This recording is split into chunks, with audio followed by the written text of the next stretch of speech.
Hey everybody, good morning. How's it going? I hope everybody's having a good day.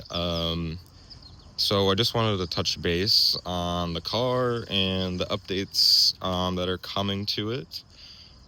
So we're getting a bunch of front end stuff done. I want to get ball joints, tie rods.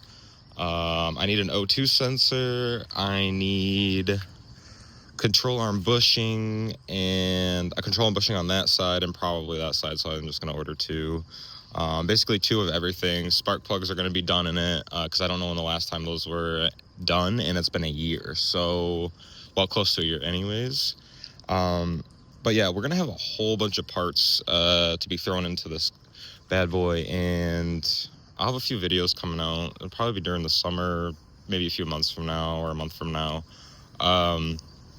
But yeah, another thing too, if you're stock like me, make sure you're prioritizing safety over everything. Just, because if you want, it makes 235 to the crank, I think. And that's good for a stock turboed car. I mean, honestly, it's pretty good. I mean, I don't know.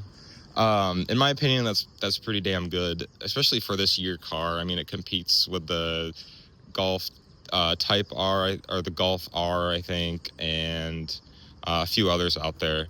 But yeah, prioritize safety over everything. You don't want to be, a stage 2 and your steering's going like this. It's not safe, especially if you got children or a passenger in the seat, and you're trying to show off the car.